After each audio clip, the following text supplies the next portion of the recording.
My ass should have been in therapy a long time ago. Honestly, when I was younger, we probably couldn't afford it anyways. Looking back, I remember having tics and twitches. I was an extremely worrisome child. Anything less than perfection in anything, sports, school, etc., sent me into a panic. I can probably thank my dad for that.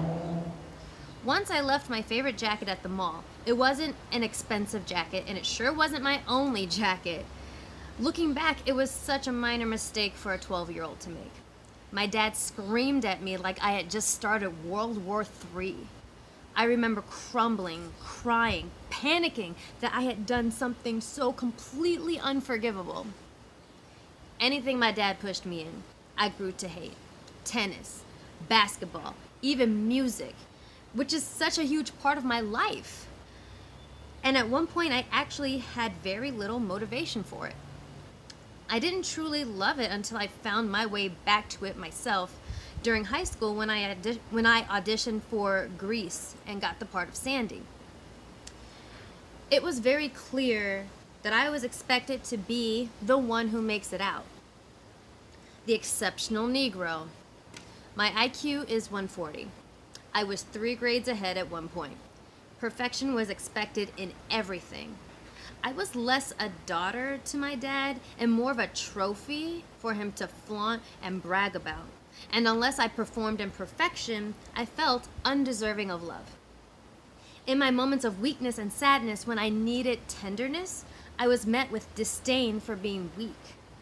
Now that I'm an adult who knows what the symptoms of anxiety and depression are, I recognize it in my younger self. I remember feeling sleepy all the time for no reason. I don't remember feeling panic all the time, but I did feel a constant anger. And when I say constant, I mean from the time I was 13 to about age 20. I didn't always know what it was directed towards either. It was just there. I grew up being told that therapy is for white people. The first layer of subtext I gathered from that as a child was that white people were more sensitive and had weaker minds, and thus believed that they needed someone to help guide them through their feelings. Conversely, the subtext was that as black people, we are stronger and more capable of handling pain and dealing with life's bullshit. When shit happens, you shake it off and move on. You be strong and you repress.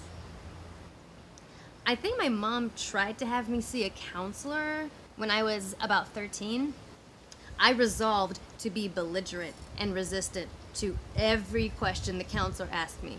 I was sarcastic and dismissive, and I felt attacked for being asked about my feelings. It was a waste of time.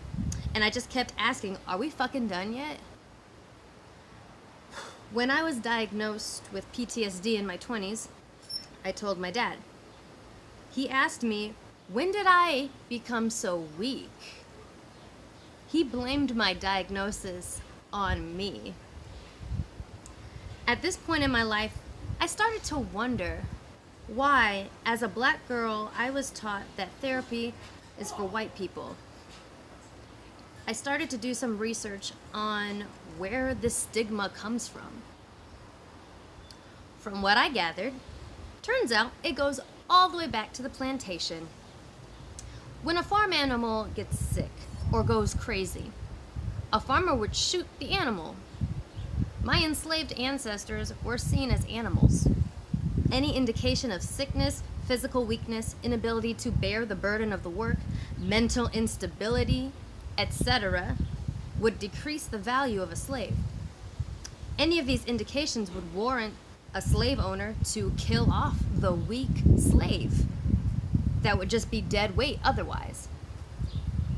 So, we learned to hide it. We learned to pretend to be okay even when we weren't, for the sake of survival, because our worth was determined by the amount of abuse we could withstand. This survival mechanism, just like recipes for fried chicken and macaroni and cheese, got passed down in our culture and remains alive today. And that's when I finally understood the second, more hidden layer of context of the phrase therapy is for white people.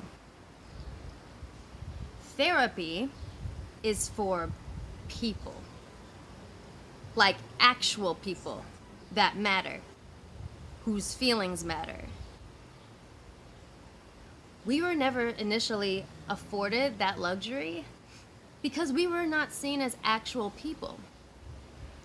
We turned that survival skill of repression into something to be proud of, something to set us apart as being stronger.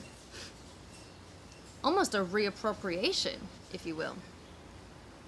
This strength became not only an expectation from white people, but from other black people as well.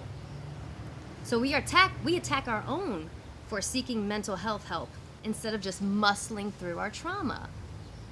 We attached worth to this strength, but all of this stemmed from the fact that we did not matter.